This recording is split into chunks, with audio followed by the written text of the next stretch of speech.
আল্লাহ পাক রব্বুল আলামিন আলামিনের ব্যাখ্যা করেছেন, আমার নবীকে ঠিক সেই পর্যন্ত রহমতুল্লিল আলামিন বানাই দিয়েছেন। কাজে আমার নবীকে কোন অঞ্চলের সাথে, কোন এলাকার সাথে, কোন পৃথিবীর কোন একটা অংশের সাথে তাকে সীমাবদ্ধ করা যাবে না। এমন একটা দেশ, যেই দেশের মধ্যে ক্রিমিনাল নাই, যেই দেশের মধ্যে কোনো কুত্তা আসলাম নাই, গলাকাটা আজিজ নাই, সুব্রত বাইন নাই, যেই দেশের মধ্যে কোনো চোর নাই, ডাকাত নাই, বাটপার নাই, ঘুষখোর নাই, চান্দাবাজ নাই, ধান্দাবাজ নাই।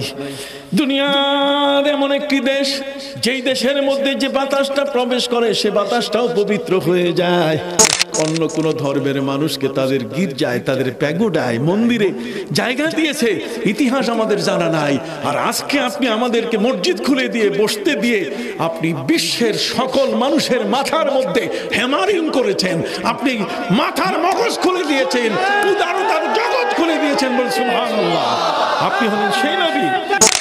জাবালে সুরের মধ্যে আপনি ভয়ে কম্পিত ছিলেন, থরথর করে কাঁপছিলেন।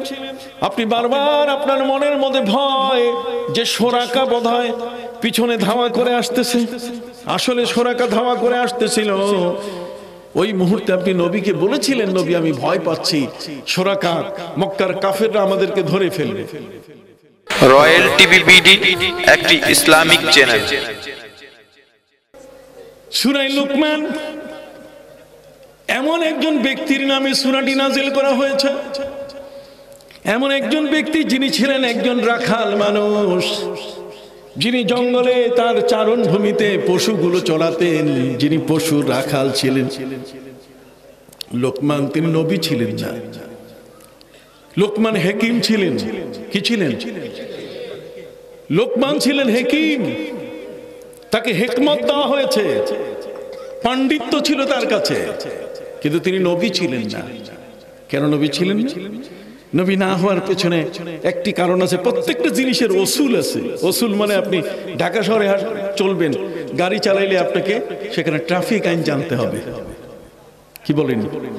ঢাকার চিটাগাং যে রোডে গাড়িগুলো চলে, এগুলো ট্রাফিক আইনের নিয়মে চলে। কথা বল, যদি একটু উল্টা চলে তাহলে গাড়ি কি হবে? অ্যাক্সিডেন্ট করে ফেলবে। সম্মানিত সুধী, পৃথিবীর মধ্যে প্রত্যেকটি নিয়মের উপরে মানুষ চলে। আজকের এই জগতের মধ্যে আমরা যারা এজ এ মুসলিম হিসাবে আমরা যারা বসবাস করছি, আমাদেরও তো নিয়ম আছে, আছে কিনা? সবসময় আপনি পরের আইনে, পরের সমস্ত ইয়েতে চলবেন, আপনার জন্য কি আইন নাই?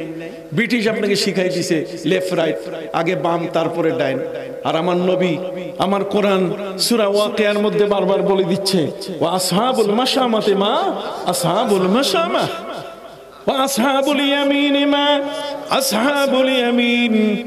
আসহাবুল ইয়ামিনের কথা সূরা ওয়াকিয়ার মধ্যে আল্লাহ পাক রব্বুল আলামিন কি চমৎকার করে আমাদের জন্য বলে দিলেন।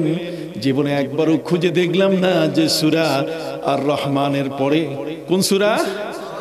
সূরা আর রহমানের পরে সূরা ওয়াকিয়া। আর সেই সূরা ওয়াকিয়ার মধ্যে আল্লাহ পাক রব্বুল আলামিন কি চমৎকার করে তিনি আমাদেরকে বলে দিচ্ছেন, বান্দারে আমি তোমাদেরকে ডানপন্থী দেখতে চাই, তোমরা যেন কখনো বামপন্থী না হও। কোন পন্থী? ডানপন্থী। এখন ডানপন্থী কারে কয়, এই বিষয়টা তো জানাটাও তো অনেক বিষয়। আসেন দেখি পবিত্র কোরআন মজিদে কি চমৎকার আল্লাহ পাক রব্বুল আলামিন আমাদেরকে এই সূরা ওয়াকিয়ার মধ্যে তিনি বলে দিচ্ছেন। তিনি পরিষ্কার ভাষায় বলছেন, তোমরা শোনো, ওয়া আম্মা ইন কানা মিন আসহাবিল ইয়ামিন ফাসালামুল লাকা মিন আসহাবিল ইয়ামিন। আল্লাহ বলেন তুমি যদি ডানপন্থী হও তাহলে তুমি হবে সেলিব্রিটি, অর্থাৎ তোমাকে ফেরেশতারা পর্যন্ত সালাম দিবে। ডানপন্থী। ওয়া আম্মা ইন কানা মিন আসহাবিল ইয়ামিন ফাসালামুল লাকা মিন আসহাবিল ইয়ামিন ওয়া আম্মা ইন কানা মিনাল মুকাদ্দিবিন আদ-দাল্লিন ফানুজুলুম মিন হামিম ওয়া তাসলিয়াতু জাহিম। যদি মিথ্যুক পথভ্রষ্ট হয়, তার জন্য কত কঠিন, সে একজন জাহান্নামের কত নির্মম ভাবে সেখানে পড়ে থাকবে। আর ডানপন্থী, পবিত্র কোরআন মজিদে আল্লাহ বলছেন ডানপন্থীদের জন্য কি সুন্দর খাওয়ার ব্যবস্থা করেছি। পবিত্র কোরআন মজিদে সূরা ওয়াকিয়ার মধ্যে আল্লাহ পাক রব্বুল আলামিন বলছেন وأصحاب اليمين ما أصحاب اليمين في سدر مخضود وطلح ممدود وظل ممدود وماء مسكوب وفاكهة كثيرة لا مقطوعة ولا ممنوعة। সুবহানাল্লাহ। যদি আপনি ডান হাত দিয়ে খান, সহজ করে দিতেছি আয়াতের অর্থ, যদি আপনি ডান হাতে খান, জামাটা পরতে গিয়ে হাতার মধ্যে যদি ডাইন হাতটা প্রথম দিয়ে আপনার গায়ের পোশাকটা কাপড়টা যদি আপনি পরিধান করেন, আপনার পায়ের জুতাটা যদি প্রথম ডাইন পাটা আপনি সেখানে প্রবেশ করান, আপনার ঘর থেকে বাইর হওয়ার সময় প্রথমে যদি ডাইন পাটা বের করেন, মসজিদে ঢোকার সময় যদি আপনি ডাইন পা দিয়ে প্রথম মসজিদে প্রবেশ করেন, ঠিক এমনি করে খাবার সময় যদি ডাইন হাতটা ব্যবহার করেন, লেখার সময় ডাইন হাতটা দিয়ে যদি আপনি লেখা শুরু করেন, সুবহানাল্লাহ।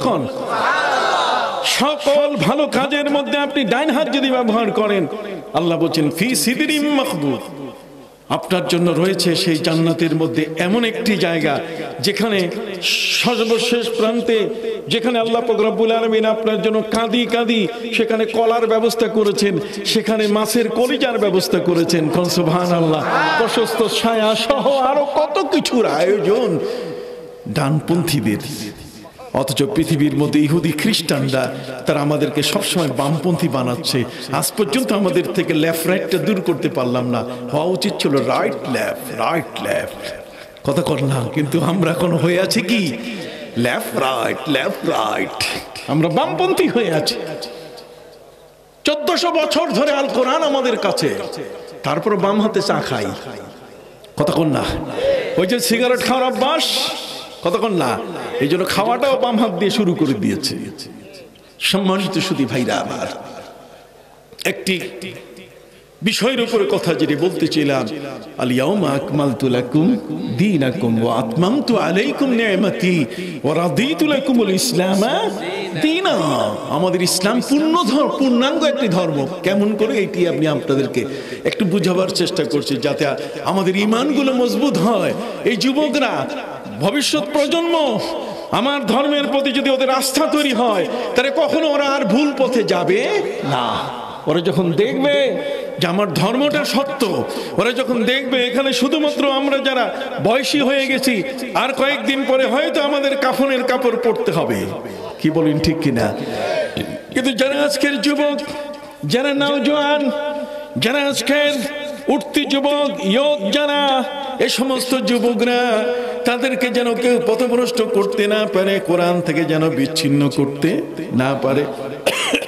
এই জন্যই পবিত্র কোরআন মজিদে আল্লাহ পাক রব্বুল আলামিন বলেন, ওয়াজআলনাল লাইলা ওয়ান নাহারা আয়াতাইন, আমি তোমাদের জন্য সূর্য এবং চন্দ্র আমি নিদর্শন বানিয়ে দিয়েছি।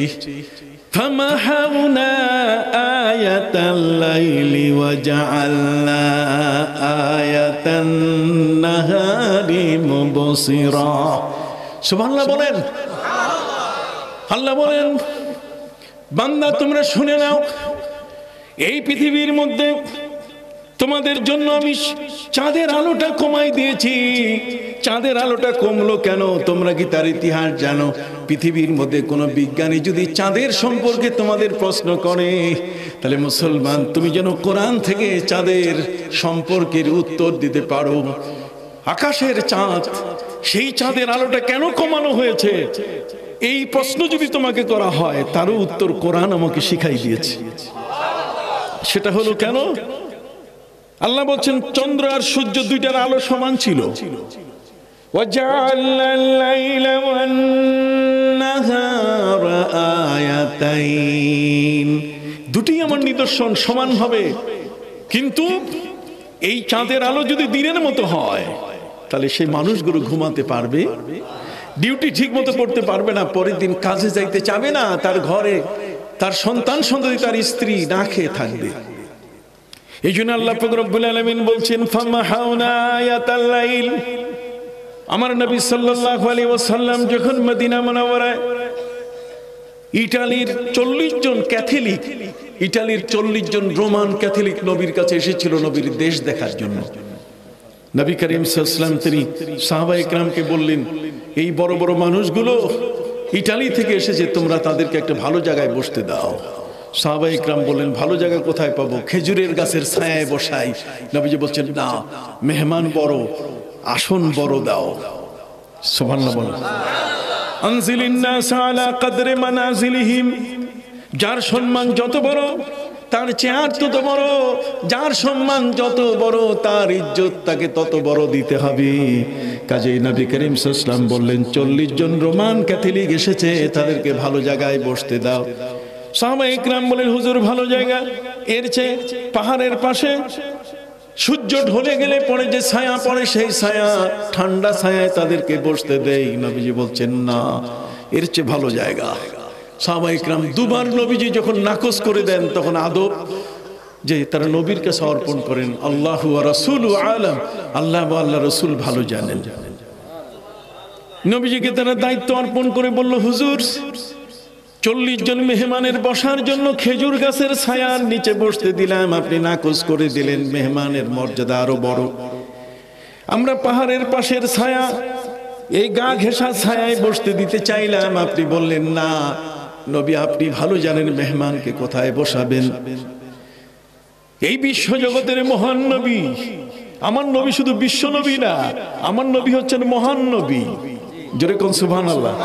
আমার নবী কি মহান নবী, বিশ্বের জন্য নবী শুধু নন, তিনি হচ্ছেন মহান নবী। ওমা আরসালনাকা ইল্লা রাহমাতাল লিল আলামিন। আলামিনের অর্থ বিশ্ব নয়, বিশ্ব সমূহ। কথা কন না, বিশ্ব সমূহ। কাজী আল্লাহ যেমন রব্বুল আলামিন, আল্লাহ কি শুধু বিশ্বের আল্লাহ না মহাবিশ্বের? যে মহাবিশ্বের আল্লাহ, আল্লাহ সেই মহাবিশ্বের রহমত আমার কি নবীজি। সুবহানাল্লাহ বলেন। এই দুই আলামিনের মধ্যে কোনো অর্থগত পার্থক্য নাই। আলহামদুলিল্লাহি রাব্বিল আলামিন, এখানে সূরা ফাতিহার আল আলামিনের যে অর্থ আর সূরা আম্বিয়ার ওয়া মা আরসালনাকা ইল্লা রাহমাতাল লিল আলামিন, এই দুই আলামিনের অর্থের মধ্যে কোনো পার্থক্য নাই। সুবহানাল্লাহ বলেন। কাজে আমার নবী তিনি গ্রামের মেম্বার সাহেব হয়ে আসেন নাই। আমার নবী তিনি একটা এলাকার ইউনিয়ন পরিষদের চেয়ারম্যান হয়ে আসেন নাই, তিনি একটা এলাকার এমপি হয়ে আসেন নাই। আমার নবী তিনি কোন একটা নির্ধারিত দেশের প্রধানমন্ত্রী হয়ে আসেন নাই, তিনি একটা দেশের মহামান্য প্রেসিডেন্ট হয়ে আসেন নাই, বরং সারা পৃথিবীর যত দেশ আছে সমস্ত দেশের যত রাজা বাদশাহ যত শাসক রয়েছে শুধু তা নয়, বরং আল্লাহর সৃষ্টি জগতে 90,000 আলাম, গোটা জগতের যতদূর পর্যন্ত আল্লাহ পাক রব্বুল আলামিন আলামিনের ব্যাখ্যা করেছেন, আমার নবীকে ঠিক সেই পর্যন্ত রহমতুল লিল আলামিন বানাই দিয়েছেন। কাজে আমার নবীকে কোন অঞ্চলের সাথে, কোন এলাকার সাথে, কোন পৃথিবীর কোন একটা অংশের সাথে তাকে সীমাবদ্ধ করা যাবে না। আমি কি বুঝাতে পারছি? সেই মহান নবী কত বড় মহাজ্ঞানী। আমার নবী সাল্লাল্লাহু আলাইহি সাল্লামকে সাহাবায়ে কেরাম বললেন, হুজুর 40 জন রোমান ক্যাথলিক ইটালির রোম থেকে যারা এসেছে, বাইজেন্টাইনের মানুষ, হিরাক্লিয়াসের দেশের মানুষ, ওরা এসেছে আপনার দেশে। নবীজি এদেরকে আপনি কোথায় বসতে দেবেন? আমরা তো দুটো জায়গা প্রস্তাব করলাম, আপনি নাকচ করলেন যে না, মেহমান অনেক বড়, জায়গা ভালো দাও। নবীজি বললেন, ভালো জায়গা দেখো না। কোথায় ভালো জায়গা আমরা দেখি না। নবীজি বললেন, বেলালকে ডাকো। হযরতে বেলাল দৌড়ে এলেন, নবীজিকে বললেন, লাব্বাইকা ওয়া সাদাইকা ইয়া রাসূলুল্লাহ, হে আল্লাহর রাসূল, বেলাল আপনার দরবারে হাজির হয়েছে, হুজুর হুকুম করুন। নবীজি বলেন, বেলাল নিশ্চয়ই তোমার হাতে আমার মসজিদের চাবি আছে। রে বেলাল, নিশ্চয়ই তোমার হাতে আমার মসজিদের চাবি আছে। বেলাল চাবি দেখালেন, হুজুর এই চাবি। নবীজি বলছেন, মসজিদে নববী আমার মসজিদের তালা খুলে দাও, আর ওই 40 জন রোমান ক্যাথলিককে তোমরা আমার মসজিদের ভেতরে বসতে দাও। নবীর মসজিদের ভিতরে 40 জন রোমান ক্যাথলিক তারা প্রবেশ করছেন। তারা নিজেরা একে অপরের দিকে তাকিয়ে বলছেন, হায় রে, পৃথিবীর মধ্যে এত বড় মহানুভব, এত বড় উদার কোন মহান ব্যক্তি জগতে আছে কিনা। আমরা কোনোদিন আমাদের গির্জার মধ্যে, চার্চের মধ্যে কোনোদিন ইহুদিরা তাদের প্যাগোডায়, পৃথিবীর মধ্যে কোনো হিন্দু তার মন্দিরে কখনো কোনো মুসলমানকে বসতে দেয় নাই, কোনো বিধর্মী কোনো অন্য ধর্মের মানুষকে বসতে দেয় নাই। অথচ মুহাম্মদ সাল্লাল্লাহু আলাইহি ওয়াসাল্লাম এমন এক মহান রাসূল, যিনি মানুষকে সম্মান করেন, মানুষের মর্যাদাকে সবার উপরে প্রাধান্য দেন। তিনি পৃথিবীর সর্বোৎকৃষ্ট জায়গা মসজিদের মধ্যে তিনি আমাদেরকে আসন দিয়ে দিলেন। কোন সুবহানাল্লাহ। নবীজি সাল্লাল্লাহু আলাইহি ওয়াসাল্লাম যখন তিনি তাদের সাথে সাক্ষাৎ করার জন্য মসজিদের ভেতরে গেলেন, 40 জন রোমান ক্যাথলিক তাদের সাথে কৌশল বিনিময় করলেন। নবীজি বললেন, তোমরা কি জন্য আমার এখানে এসেছো বলো। তখন তারা বললেন, হুজুর, আমরা এসেছি, আপনি নাকি এমন একটা দেশ পরিচালনা করছেন যেই দেশের মধ্যে কোনো জেলখানা নাই, এমন একটা দেশ যেই দেশের মধ্যে ক্রিমিনাল নাই, যেই দেশের মধ্যে কোনো কুত্তা আসলাম নাই, গলাকাটা আজিজ নাই, সুব্রত বাইন নাই, যেই দেশের মধ্যে কোনো চোর নাই, ডাকাত নাই, বাটপার নাই, ঘুষখোর নাই, চান্দাবাজ নাই, ধান্দাবাজ নাই। দুনিয়ার এমন একটি দেশ যেই দেশের মধ্যে যে বাতাসটা প্রবেশ করে সে বাতাসটাও পবিত্র হয়ে যায়, এমন একটা দেশ যেই দেশের মধ্যে শয়তান ঢুকলে দরবেশে পরিণত হয়ে যায়। এমন একটা দেশ, এমন একটা সুন্দর দেশকে দেখার জন্য আমরা এসেছি। প্রিয় নবী সাল্লাল্লাহু আলাইহি ওয়াসাল্লাম বললেন, তোমাদের কিছু প্রশ্ন আছে? তারা বললেন, প্রশ্ন তো এতগুলো, ঝুলি ভর্তি করে নিয়ে আসছে, ঝুলি ভর্তি করে, থলে ভর্তি করে আমরা প্রশ্ন নিয়ে এসেছি নবীজি, কিন্তু সব প্রশ্ন ভুলে গেছি, থলির মধ্যে একটাও নাই, সব পালায়ে গেছে। নবীজি বলছেন, সালু আন্নি উজিবু লাকুম, তোমরা আমার কাছে প্রশ্ন করো, প্রশ্ন করো, তোমাদের সকল প্রশ্নের উত্তর আমি দিয়ে দেব। রোমান ক্যাথলিক 40 জন আগত মেহমান তারা বললেন, নবীজি গো, একটা প্রশ্ন মনে নাই। নবীজি বলছেন, সময় দিলাম, মনে করো। তোমরা ভুলে গেলে কেন? তারা বলছে, ভুলা ছাড়া উপায় নাই। পৃথিবীর মধ্যে কোন মুসলিম জগতের মধ্যে কাউকে এই ধরনের অন্য কোন ধর্মের মানুষকে তাদের গির্জায়, তাদের প্যাগোডায়, মন্দিরে জায়গা দিয়েছে, ইতিহাস আমাদের জানা নাই। আর আজকে আপনি আমাদেরকে মসজিদ খুলে দিয়ে, বসতে দিয়ে আপনি বিশ্বের সকল মানুষের মাথার মধ্যে হ্যামারিং করেছেন, আপনি মাথার মগজ খুলে দিয়েছেন, উদারতার জগৎ খুলে দিয়েছেন। বল সুবহানাল্লাহ। আপনি হলেন সেই নবী, আপনি হলেন সেই নবী। ভাইরা আমার নবী সাল্লাল্লাহু আলাইহি সাল্লাম তিনি তাদের মুখে শুনলেন, তারা বলে গেল, হে নবী, আপনি এমন, আপনি আমাদেরকে এখানে জায়গা দিয়েছেন। অল্পক্ষণ পরে হযরত বেলাল জোহরের আযান দেওয়া শুরু করছে। এখন যাবে কোথায়? ওরা আমার নবীকে জিজ্ঞাসা করে বসে, হুজুর, তো বেলাল কি জানি কইতেছে, এটা আযান, আমরা এখন যাবো কোথায়? নবী এখানেই, নবীজি বলেন, এখানেই বসো, আমরা আমাদের ইবাদত করব, তোমরা তোমাদেরটা করো। সুবহানাল্লাহ। কোন এত বড় উদার ইসলাম, ফ্লেক্সিবল ধর্ম। ইসলামের মধ্যে কোনো কাঠিন্যতা নাই, ইসলামের মধ্যে কোনো সংকীর্ণতা নাই। সংকীর্ণতার ঊর্ধ্বে আমরা না আইল ঠেলাঠেলি করি, প্রতিবেশীর রাস্তা বন্ধ করি, অন্যের মেয়েটা, আমার মুসলিম ভাই তার ঘরের মধ্যে তার মেয়েটা বিয়ে দিতে সাহায্য করা দরকার, সেখানে বাধা দেই, আছে কি না? আজ আমরা নষ্ট হয়ে গেছি। আমাদের আদব আখলাক, আমাদের চরিত্র, আমাদের ভাষা পরিভাষা, আমাদের চলা ফেরা, উঠা বসা, উঠন বসন, কথ্য কথন, পঠ্য পাঠন সব নষ্ট হয়ে গেছে। একটাও ঠিক নাই, একটাও কি ঠিক নাই। নতুন করে আমাদেরকে আবার বায়াত হতে হবে, নতুন করে আবার কলেমা পড়ে আমাদেরকে আরো আমাদের ঈমানকে তাজা করতে হবে। কি বলেন, ঠিক কিনা? নষ্ট হয়ে গেছে। এমনি করোনা ভাইরাস আসছে, ধাক্কা, এটা এমনি, এটা সোজা ধাক্কা না, এটা কঠিন ভাবে ধাক্কা দিয়ে যাচ্ছে, আমরা টের পাচ্ছি না। বিকজ কারণটা হচ্ছে যে বাংলাদেশটা হলো ওলিয়া উলিয়ার দেশ, ওদের চোখের পানিতে ভেজা। না হলে আজকে লন্ডনে আসার সময় আমার কথা হলো যে হুজুর ঘর থেকে বের হতে পারছি না, লকডাউন, পুরো লন্ডনে লকডাউন, প্রতিদিন 1700-1800 লোক মারা যাচ্ছে। আমেরিকায় 3 থেকে 4,000 মানুষ প্রতিদিন মারা যাচ্ছে। আর আমার পত্রিকায় আসছে যে এই এতদিনের 257 দিনের মধ্যে কতক্ষণ না, হ্যাঁ কথা বলতে গেছে, এই সবচেয়ে কম মানুষ মারা গেছে আজকে। তাহলে এই যে দিনের দিন ভ্যাকসিনও এসে গেছে, শুরু হয়ে যাবে কতক্ষণ না, আল্লাহর মেহেরবানি শুরু হয়ে যাবে। সরকার সজাগ, তো সব দিকে মিলাইয়া আজকে আমরা যে ভালো অবস্থানে আছি, এটা আল্লাহর মেহেরবানি না? একটু জিহ্বাটা খুলে বলেন না আলহামদুলিল্লাহ, আবার বলেন আলহামদুলিল্লাহ। চিকিৎসার সামগ্রী, চিকিৎসার ঔষধ আজ আমাদের ঘরে চলে এসছে। এটা শুধু প্রয়োগ হবে, এটা প্রয়োগ করার পরে ডাক্তার রেডি থাকবে যে এটা দেওয়ার পরে আবার কেউ বেহুশ হয় কিনা, এটা দেওয়ার পরে কোনো রিয়াকশন হয় কিনা, এটা দেওয়ার পরে কোনো খারাপ কোনো পরিস্থিতি হয় কি না। আমাদের রক্তের সাথে, বাংলাদেশের রক্তেও তো আরেক রকম, এটা উজু গোসলের রক্ত, কি বলেন ঠিক কি? এটা ইমানদারের রক্ত, এই রক্ত ভিন্ন ধরনের। কাজে ইনশাল্লাহ আমরা চিৎকাইত হব না। ওই করোনা ভাইরাসের যে প্রতিষেধক আমাদের দেহে দেওয়া হবে, ইনশাল্লাহ আমরা সেটা নিতে পারবো।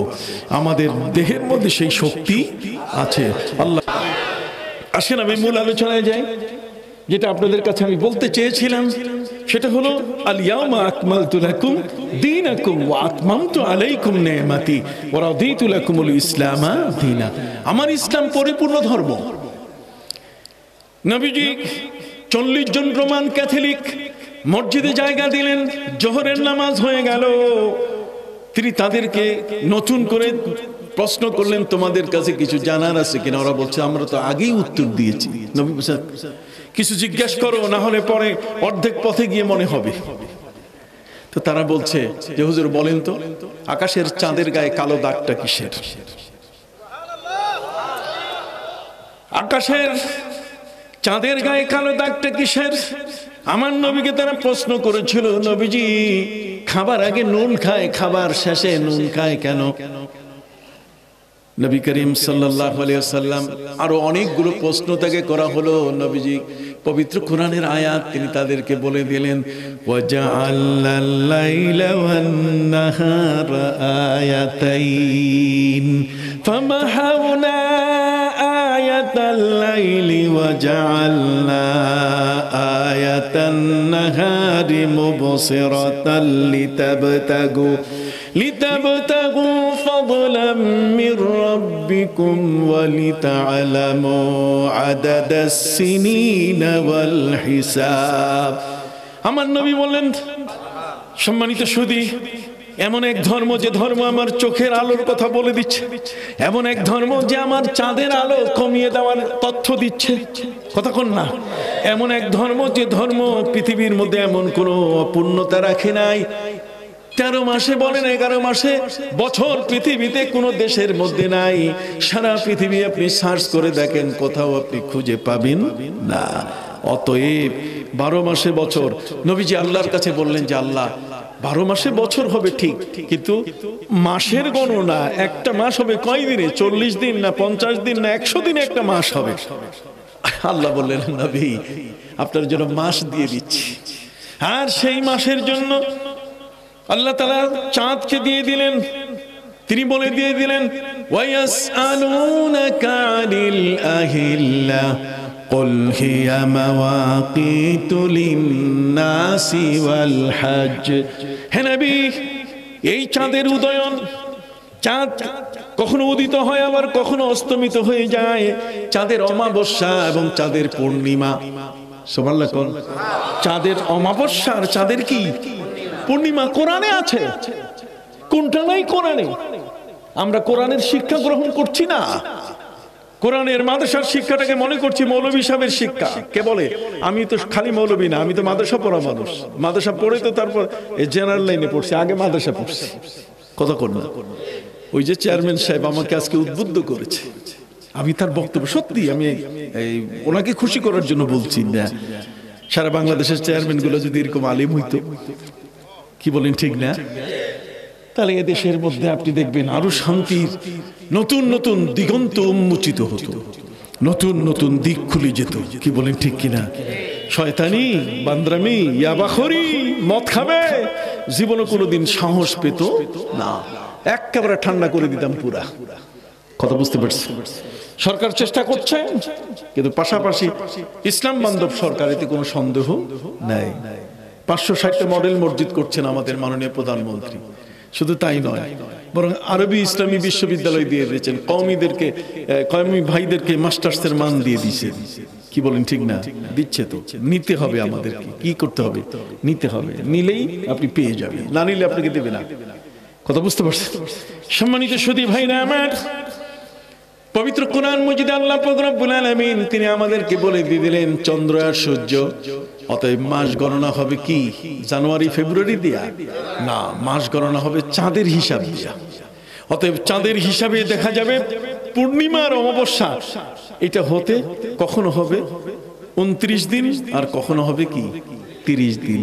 ইসলামের হিসাবে 28 দিনও মাস হবে না, আর 31 দিনও কি মাস হবে না। নবী পেয়ে গেলেন, 12 মাসের হিসাব চলে আসলো 354 দিন।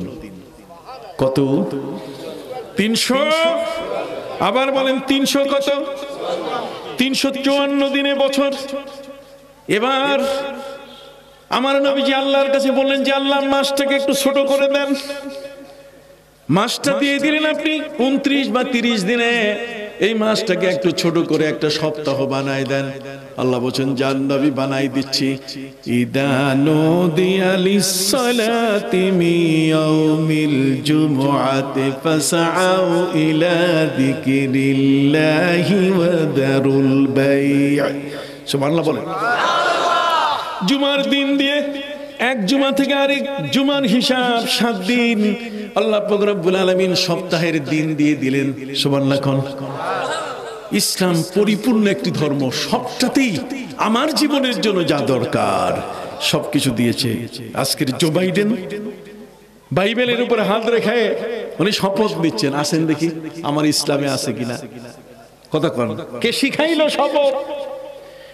রে যুবক বন্ধুরা, আসো কোরআনের পাশে, আসো তোমরা আমাদের পাশে। কথা কর না, কোরআন তোমাকে হেদায়েতের পথ দেখাবে। এই কোরআন হচ্ছে তোমাদের জন্য জীবনের সোপান।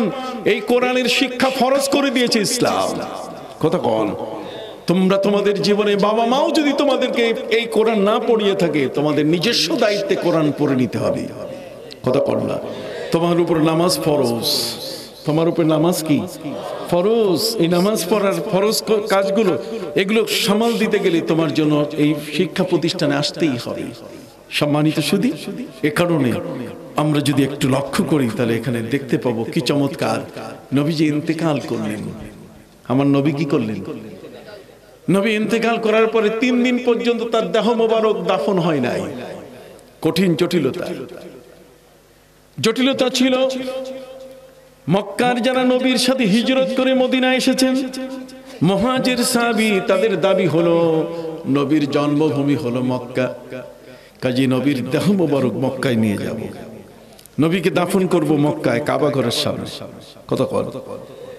কিন্তু যারা মদিনায় তারা বলছে না, আমরা তো আনসার, আমরা কি, আমরা বাড়ি দিয়েছি, ঘর দিয়েছি, সবকিছু নবীকে দিয়েছি, জায়গা দিয়েছি, কাজী নবীজির দেহ মোবারক আমরা মক্কায় নিতে দিব, মদিনায় থাকবে। শুরু হয়ে গেল কাশমাকাশ, শুরু হয়ে গেল মুনাকাশা, পারস্পরিক দ্বন্দ্ব। কতক্ষণ না এই পারস্পরিক দ্বন্দ্ব নিরসন হচ্ছে না। এর মধ্যে মাঝখানে সাথী নেতা, পাতি নেতা নাক জাগাইয়া বলা শুরু করলো যে মুহাম্মদ সাল্লাল্লাহু আলাইহি ওয়াসাল্লামের কবর হবে আমার বাড়ির সামনে। কতক্ষণ আছে না নেতারা। জটিলতা আরো কঠিন আকার ধারণ করলো। 3 দিন পর্যন্ত নবীদের দেহ মোবারক দাফন হচ্ছে না। মুসলিম জাহান 3 দিন পর্যন্ত কোনো শাসক নাই। কতক্ষণ না এই জটিলতা নিরসন হয় একান্ত দরকার। হযরত উমর রাদিয়াল্লাহু তাআলা মদিনায় সবাই মিলে মনে করছেন যে উমরই এবার খলিফা হবেন, নবীর পরে রাষ্ট্রের ক্ষমতার দায়িত্বে তিনি বসবেন। সাকিফায়ে বনু সায়েদা, এখনো আরবরা মদিনার মসজিদে নববীর পূর্ব এবং পশ্চিম পাশে সেখানে সাকিফায়ে বনু সায়েদা একটা বাগান আছে। ওই বাগানের মধ্যে গোত্র প্রধানরা সবাই বসে গেল। সবার মনে একটি খুঁতখুঁত যে নিশ্চয়ই উমর তিনি নবীর পরে ক্ষমতায় বসবেন, নবীর পরে তিনি আমাদেরকে এ ব্যাপারে তিনি চূড়ান্ত সিদ্ধান্ত দেবেন। সাকিফায়ে বনু সায়দায় গোত্রপতিরা, নেতারা সবাই বসে গেছেন। হযরত আবু বকর, হযরত ওমর, হযরত উসমান, অন্যান্য সকলে সেখানে উপস্থিত।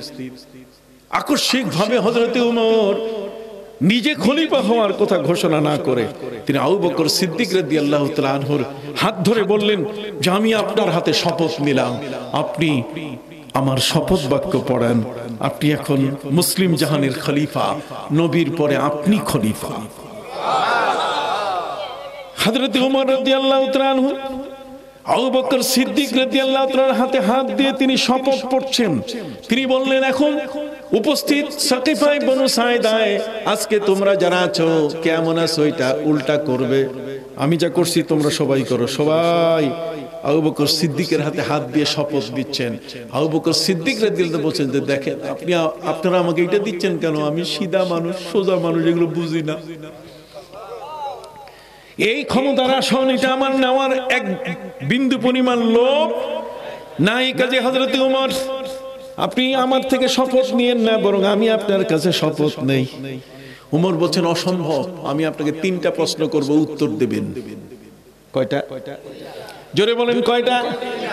3টা প্রশ্ন করব, 3টা প্রশ্নের উত্তর দেবেন। এক, আপনি যখন মক্কা থেকে নবীর সঙ্গী হয়ে হিজরত করে মদিনা মুনাওয়ারায় আসতেছেন তখন 3 দিন 3 রাত আপনাকে থাকতে হয়েছে জাবালে সুরে। জাবালে সুরের মধ্যে আপনি ভয়ে কম্পিত ছিলেন, থরথর করে কাঁপছিলেন। আপনি বারবার আপনার মনের মধ্যে ভয় যে সোরাকা বোধহয় পিছনে ধাওয়া করে আসতেছে। আসলে সোরাকা ধাওয়া করে আসতেছিল।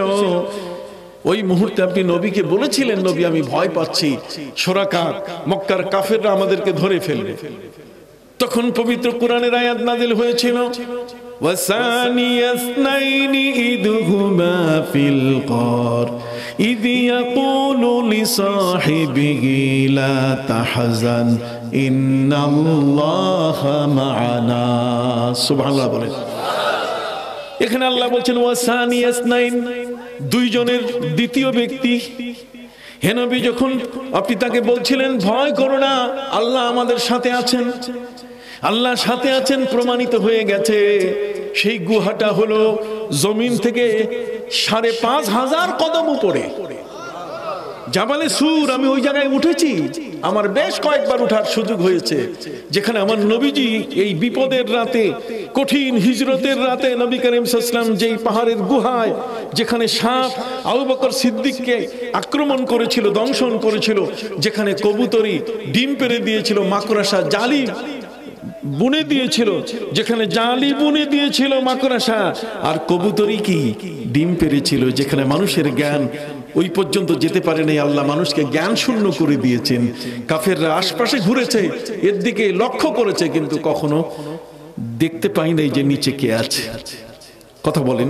এখানে কোরআন বলছে আবু বকর সিদ্দিক আপনি ছিলেন 2 জনের দ্বিতীয় জন, তারপর নবীর পরে আপনি দ্বিতীয়, তো আপনি দ্বিতীয়, তো নবীর পরে আপনি দ্বিতীয়, এই জন্য আপনার হাতে বায়াত নিচ্ছি। দেখছেন কি সুন্দর যুক্তি। এ হলো 1 নম্বর যুক্তি।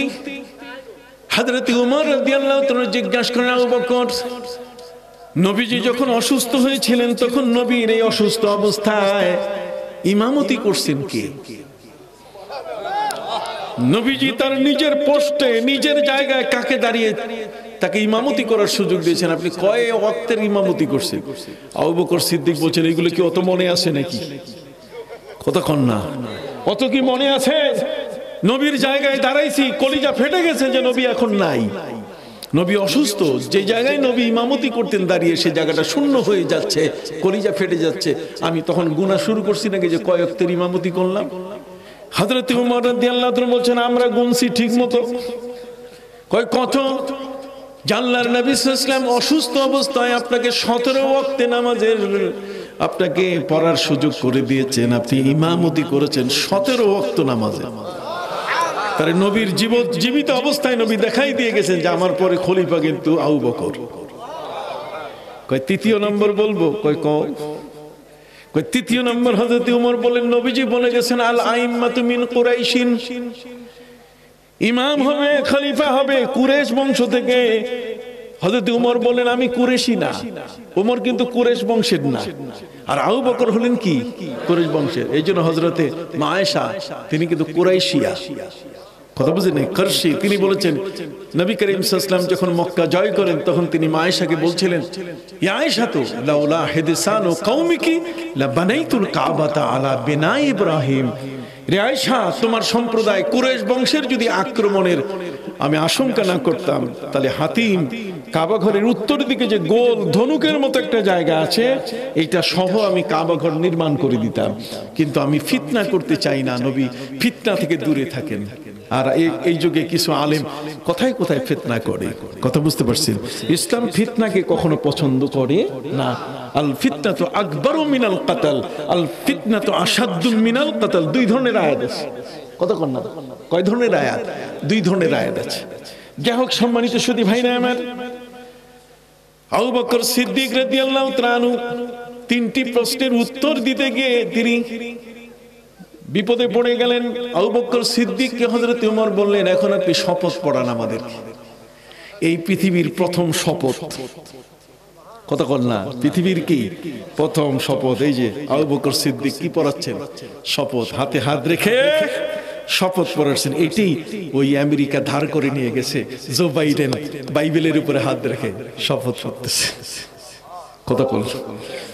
সাকিফা ইবনে সাইদায় হযরত আবু বকর সিদ্দিক রাদিয়াল্লাহু তাআলা আনহু তার হাতের উপরে হযরত ওমর সহ সাকিফা ইবনে সাইদার গোত্রপতিরা তারা যে বায়াত গ্রহণ করেছিলেন, শপথ পড়েছিলেন, এটাই হলো পৃথিবীর প্রথম শপথ, শপথ মঞ্চ। সুবহানাল্লাহ বলেন। অতএব সম্মানিত সুধী, পৃথিবীর মধ্যে এমন কোনো বিষয় নাই যেটা কোরআনের মধ্যে খুঁজে পাওয়া যাবে না।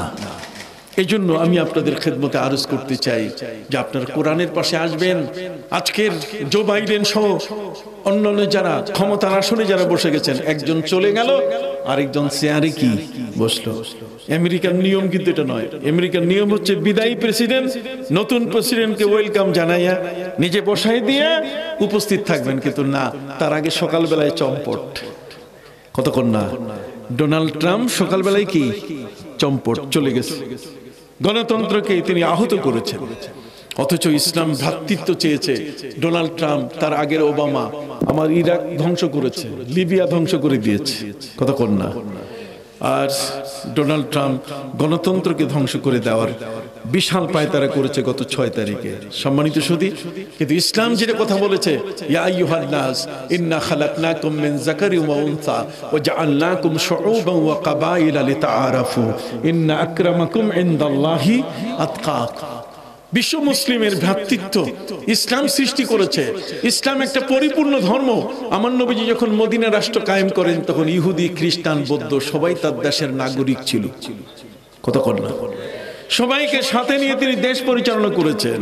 অতএব আল্লাহ বলছেন, হে পৃথিবীর মানব সকল, ইন্না খালাকনাকুম মিন যাকারিন ওয়া উনসা, আমি তোমাদেরকে নারী এবং পুরুষে সৃষ্টি করেছি। তার মানে জাতিসংঘ, জোরে বলেন, জাতি, ইউনাইটেড নেশন। আমি সেখানে গেছি, আমেরিকা, নিউ ইয়র্কে। এই ইউনাইটেড নেশনে, জাতিসংঘে, সেখানে সাধারণ পরিষদের গেটে একটা মনীষার বাণী, বাণী চিরন্তন, একটা সুন্দর বাণী গেটের মধ্যে তারা সোনালী অক্ষরে লিখবে। এই জন্য পৃথিবীর সমস্ত দেশগুলোতে তারা চিঠি লিখেছে। এই জাতিসংঘের মহাসচিব তখন ছিলেন ভুট্টুস ঘালি। কে ছিলেন? ভুট্টুস ঘালি। তারপরে এসেছেন কাফি আনান, কথা কন না। এরপরে এসেছেন বান কি মুন, বান কি মুন। এরপরে বর্তমান যিনি, সম্মানিত সুধী, ভুট্টুস ঘালি। ভুট্টুস ঘালি যখন ছিলেন এই জাতিসংঘের মহাসচিব, তখন তিনি সারা পৃথিবীর সমস্ত রাষ্ট্রপ্রধানের কাছে চিঠি লিখেছেন যে আপনারা একটা বাণী পাঠান, সাধারণ পরিষদের তরুণদারে গেটের মধ্যে সোনালী অক্ষরে আমরা লিখব। সবাই যার যার বাণী পাঠাইছে, আর মুসলমান কোরআনের আয়াত পাঠাই দিছে। 100 জন বিচারক, কতজন? আপনি জানেন পৃথিবীতে কোথায় কি ঘটছে? আপনি পৃথিবী ভ্রমণ না করলে তো বুঝবেন না। পৃথিবীটা যদি চলাচল আপনার না থাকে, পৃথিবীতে যদি যাতায়াত না থাকে, তাহলে আপনি কিভাবে কি করবেন? এটা অসম্ভব ব্যাপার। সম্মানিত সুধী, আমার আল্লাহ তাআলা যাওয়ার সুযোগ করে দিয়েছেন আমেরিকার প্রতিটি বছর যাই, প্যান্ডামিক সিচুয়েশনের কাছে যাইতে পারি নাই, নাহলে এই সময়টাতে তো আমি বাংলাদেশে থাকি না। কোথায়?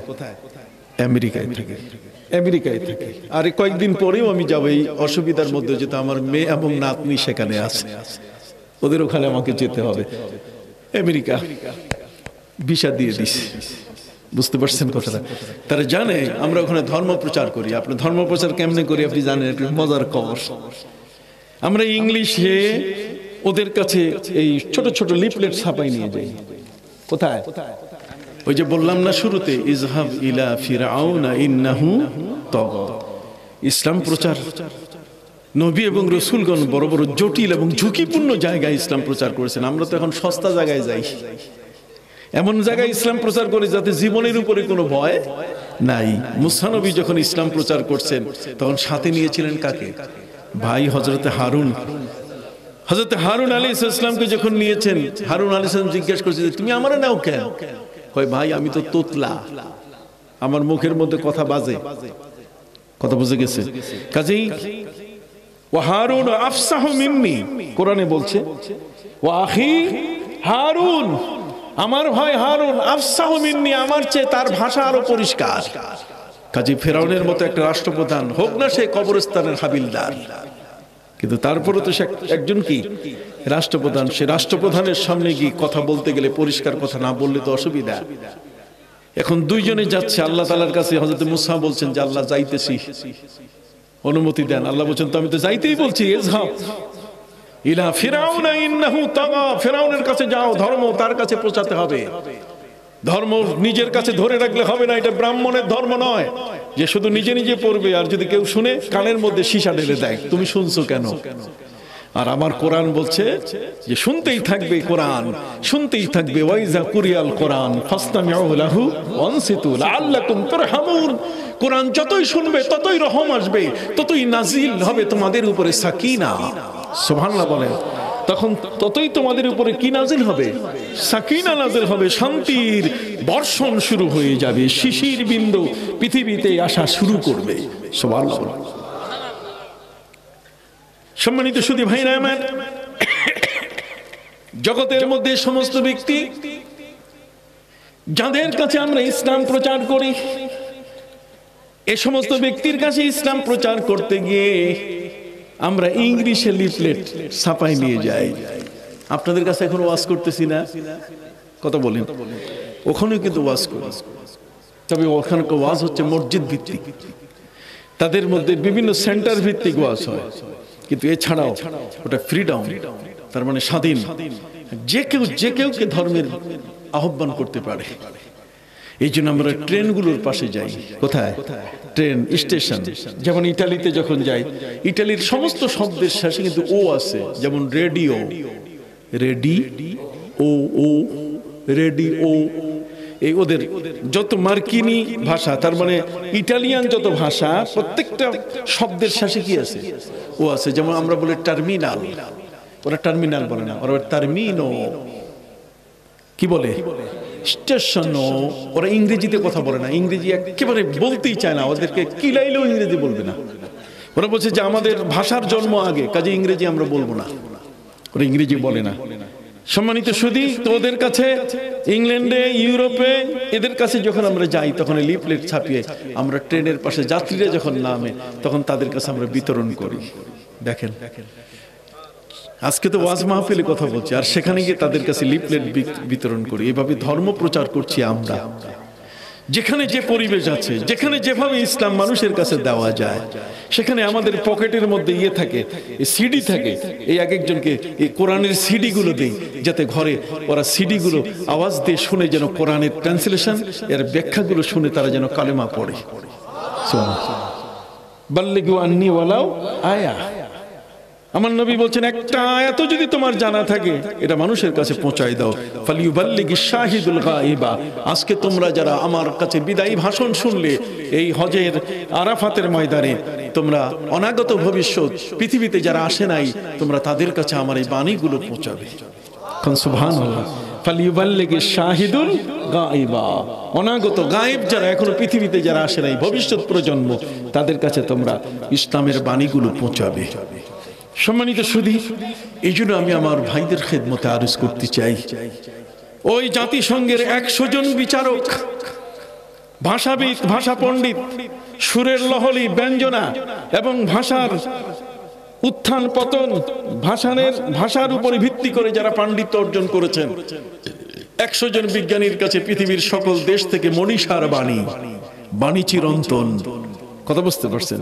ওই যে ইউনাইটেড নেশন এর সাধারণ পরিষদের গেটে তারা সোনালী অক্ষরে লিখবে। কথা বুঝতে পারছেন?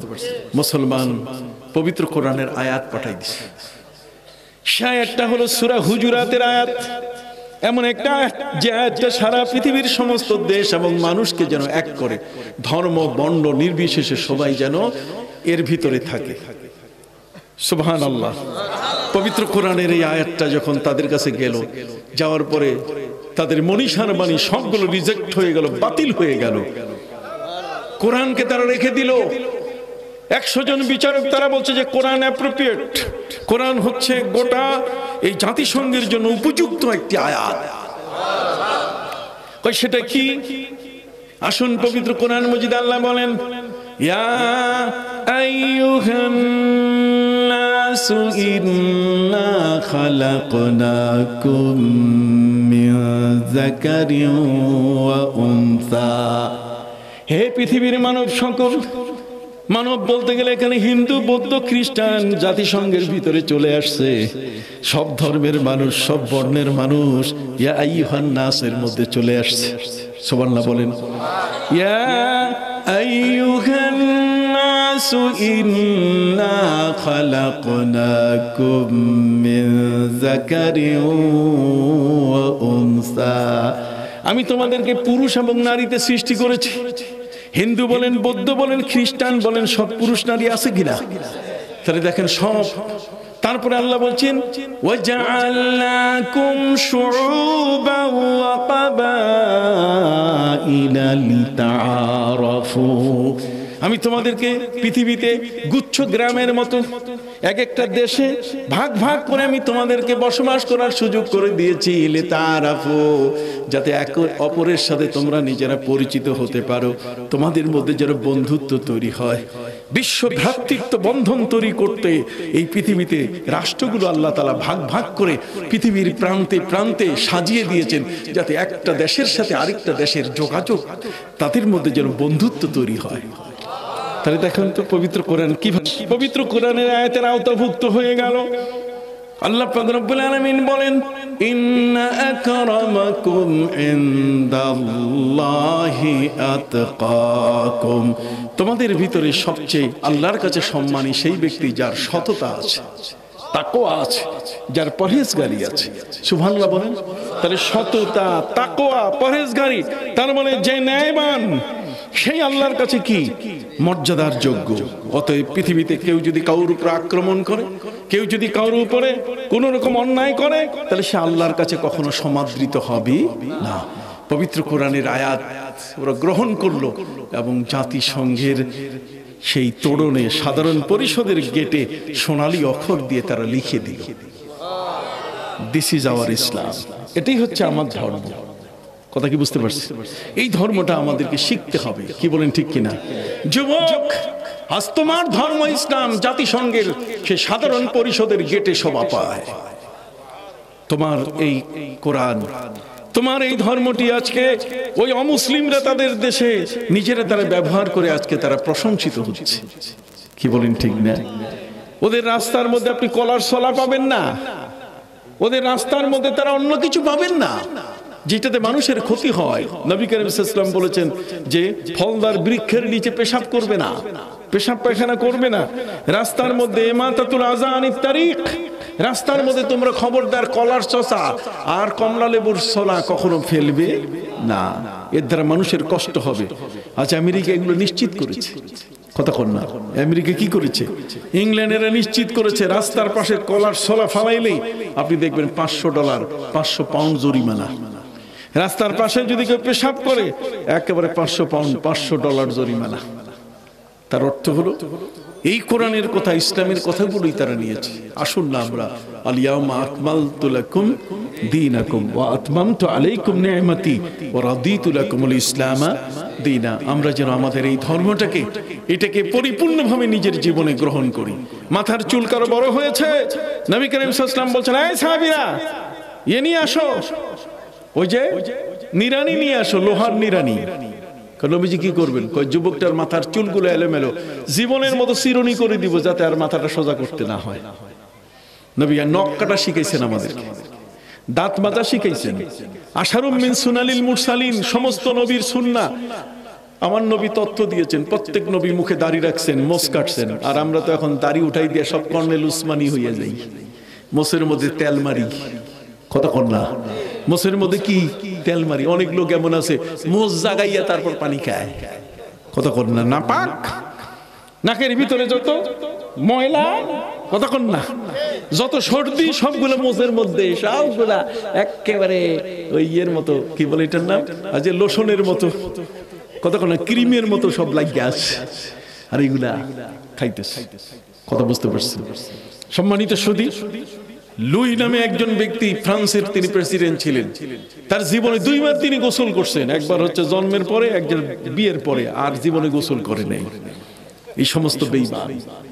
আমি আমেরিকা যাই, ইউরোপ যাই, ওদের মানে ক্যাথে প্যাসিফিক, ক্যাথে প্যাসিফিক আপনারা বুঝবেন কিনা, একটা প্লেনের নাম, একটা প্লেনের নাম হচ্ছে কি ক্যাথে প্যাসিফিক।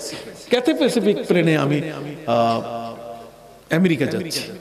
তো আমেরিকা যখন যাচ্ছি ক্যাথে প্যাসিফিকে, তো যাওয়ার পরে এটা হংকং হয়ে যায়। কোথায়?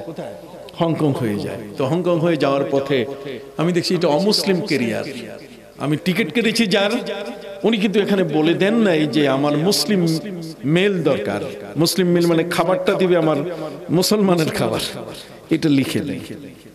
এখন তো প্লেনে উঠছি, সবাইকে খাবার দিচ্ছে, আমাকেও খাবার দিল, শুকর না কি তাও তো জানি না, কথা বুঝেন নাই। তাই বললাম I Muslim, you have a fish. আমি বললাম তোমার কি মাছ আছে? মাছ, তুমি আমাকে মাছ দাও। No, I have no fish, not another thing. বলছে যা আছে তাই তোমাকে দিচ্ছি। বেশ ভালো কথা।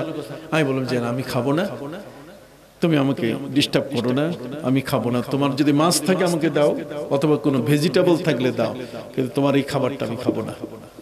আমি আছি। বেশ, আকাশের প্লেন একসাথে 16 ঘন্টা। কয় ঘন্টা? আকাশের মধ্যে 16 ঘন্টা, মুশকিল না? এই জন্য ওই ইয়ের মধ্যে পা নড়াইতে হয়, আবার ওই কাপড় দিয়ে চোখ বন্ধ করার মতো চশমা দেয়, কথা বুঝতে পারছেন? এগুলো চোখের মধ্যে লাগাইয়া শুয়ে থাকতে হয়। তা আমি এক প্রকার ঘুমাই গেছি। বেশ বোধহয় 1 থেকে 1.5 ঘন্টা পরে সে বিড়ালের মতো আঁচড় দিতেছে আমার গায়ের মধ্যে। আমি আঁচড় দেওয়ার সাথে সাথে চোখ মেলছি, কিরে? তো সে আমাকে বললো যে দেখো, আমি তোমাকে নিয়ে চিন্তায় পড়ে গেছি। পুরো প্লেনের মধ্যে প্রায় 500 জন যাত্রী, সবাই খাবার খেয়েছে, কিন্তু তুমি খাও নাই।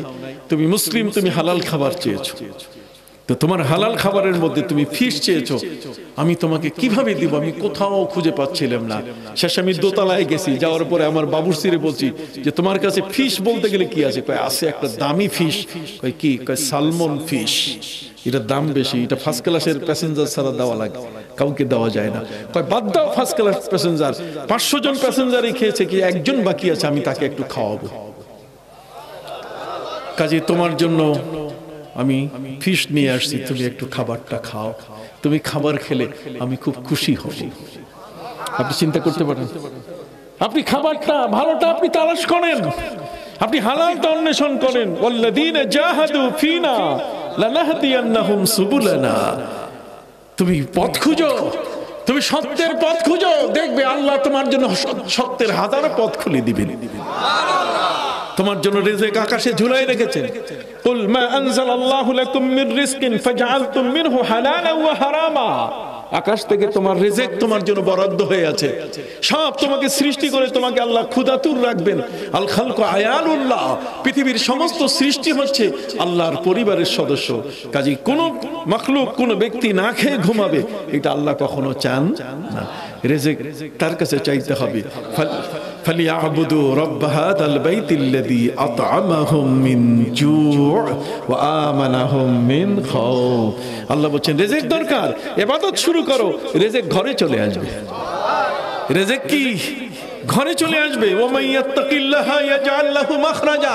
দাড়ি কাটা বন্ধ করো, মোজ ছোট করো, জামার পোশাক সুন্নতি পোশাক পরো। সারসিনার পীর সাহেব যে বর্তমান সময়কালে যে দিনিয়া মাদ্রাসা করছেন, এই সবগুলোর মূল উদ্দেশ্য কিন্তু একটাই, আমল, আকীদা, লেবাস, পোশাক, চিন্তা, চেতনা যেন সুন্নাহ ভিত্তিক হয়, কোরআন ভিত্তিক হয়। যেরকম সুবহানাল্লাহ, এই আমলগুলোর উপরে আসেন। ওয়া মাইয়াত্তাকিল্লাহা, ইবাদতের প্রত্যেকটার থিম হচ্ছে তাকওয়া। কত করে এই দেলু ওয়া আকরাবু লিত্তাকওয়া, বিচারের ক্ষেত্রে আদল করতে বলছেন এবং বলছে এটা তোমার জন্য তাকওয়া, এটা তোমার জন্য কি তাকওয়া। ঠিক এমনি করে ওয়া তাযাওয়াদু ফা ইন্না খায়রাজ যাদি আত-তাকওয়া, হজ করবেন, হজের মধ্যে সেখানেও আপনার মূল রসদ কি তাকওয়া। কথা বল না? ঠিক এমনি করে আপনি মুত্তাকি হবেন, মুত্তাকি হওয়ার জন্য নামাজি হবেন, এর জন্য তাকওয়া। হুদাল্লিল মুত্তাকিন আল্লাযীনা ইউমিনুনা বিল গায়বি ওয়া ইউকিমুনাস সালাতা ওয়া মিম্মা রাযাকনাহুম ইউনফিকুন। আপনি রোজা রাখবেন, সেখানেও তাকওয়া। ইয়া আইয়ুহাল্লাযীনা আমানু কুতিবা আলাইকুমুস সিয়ামু কামা কুতিবা আলাল্লাযীনা মিন ক্বাবলিকুম লাআল্লাকুম তাত্তাকুন। এখানেও লাআল্লাকুম কি তাত্তাকুন। তার সব ইবাদতের মূল হচ্ছে কি তাকওয়া। কাজেই সেই ইবাদতগুলো করতে শিখি, আমরা বেনামাজি হব না, বেরোজগার হব না। হজ ফরজ হয়েছে, হজ করব, এই সব কিছু মিলিয়ে আপনি দেখবেন আপনি মুত্তাকি হয়ে যাবেন। ওয়া মাইয়াত্তাকিল্লাহা ইয়াজআল লাহু মাখরাজা ওয়া ইয়ারযুকুহু মিন হাইসু লা ইয়াহতাসিব ওয়া মান ইয়াতাওয়াক্কাল আলাল্লাহি ফাহুয়া হাসবু। যারা তাওয়াক্কুল মানে না, যারা তাকওয়ার সবক বোঝে না, ইলমে তাসাউফ মারিফত থেকে যারা এই পৃথিবীতে বিধানগুলি দেখিয়ে তাড়িয়ে দেয়, এগুলো দুষ্ট, দুরাচার, পাপিষ্ট, যত বড় রুমাল ঝুলাইয়া সুন্দর সুন্দর ওয়াজ করুক, নসিহত করুক, এদের মধ্যে কি আছে? নানা ধরনের ত্রুটি আছে। এরা আমাদেরকে বিচ্ছিন্ন করছে। এই মৌলবীরা, এরা ফ্ল্যাট পায়, বাড়ি পায়। কথা বুঝেন নাই? এরা ফ্ল্যাট পায়, বাড়ি পায়, অথচ তারা বলে কি যে নবীর মহব্বতের একটা আয়াতও নেই। নবীর মহব্বতের আয়াত সে খুঁজে পায় না। কত বড় নবীর শত্রু। পরে জীবন উজাড় করার সব সবক ওই ইত্তেবার মধ্যে লুকানো আছে। দুধের মধ্যে তুমি যেমন ঘি দেখতে পাও না, ঠিক অনুরূপ ভাবে তুমি ইত্তেবার মধ্যে নবীর মহব্বত খুঁজে পাও না। তুমি তুমি কথা বুঝে গেছ? সম্মানিত, শুধু এই জন্য বলছি, কোরআন যারে তার কাছে শোনা যাবে না, যে সেই কোরআনের ব্যাখ্যা আপনাকে দিতে পারবে না। নবীর মোহব্বত খুঁজে পায় না, পাবা কেমনে? তুমি তো উপরটা দেখেছো, তুমি শুধু জার্মানি দেখেছো, তুমি শুধু কচুরিপানা দেখেছো, কিন্তু সমুদ্রের নিচে যে মণিমুক্তা, এটা তুমি দেখো নাই। তাই বলে কি সমুদ্রে মণিমুক্তা নাই? কথা বলেন না? সমুদ্রে অবশ্যই মণিমুক্তা আছে, কিন্তু তুমি ওই জার্মানি দেখে, তার মানে কচুরিপানাটা দেখেই তুমি মনে করেছো যে আসলে এর ভিতরে কিছু নাই। এগুলো হচ্ছে বোকা মানুষের কথা। কথা বুঝতে পারছেন? এটা ভাসমান মানুষের কথা। জ্ঞানের শুধু উপরের ভাসমান অবস্থায় যে আসে, সেই আপনাকে সিক্স প্যাক সহ এই সমস্ত কথাবার্তা বলতে পারে। কথা বুঝতে পারছেন? কিন্তু এই যে মুসলিম হিসেবে নবীর মহব্বত যার অন্তরের মধ্যে আছে, আবু বকর সিদ্দিকের ভালোবাসা যে রপ্ত করতে পেরেছে, মা খাদিজাতুল কুবরার অর্থ সম্পদ দিয়ে নবীকে ভালোবাসার এই বিষয়গুলো যে রপ্ত করেছে, সে কোনোদিন বাজে শব্দ দিয়ে তাদেরকে আহত করবে না। যা হোক, সম্মানিত সুধী, আজকের এই সুন্দর মাহফিলটি যারা আয়োজন করেছেন, দিগদায়ের এই তালিমুল কোরআন খণ্ডলের হুজুর রহমতুল্লাহ আলাই নুরানি ও হাফিজিয়া মাদ্রাসার উদ্যোগে অনুষ্ঠিত আজকের এই মাহফিলটিতে শ্রদ্ধাভাজন ওলামা ইকরাম বক্তব্য রেখেছেন। আমিও সুযোগ হলো আজকে আপনাদের মাঝে আসার। আমাকে আল্লাহ যতটুকু সুযোগ করে দিলেন, নামাজ পড়বেন তাকওয়া আসবে, রোজা রাখবেন তাকওয়া আসবে। কি বলেন, ঠিক কিনা?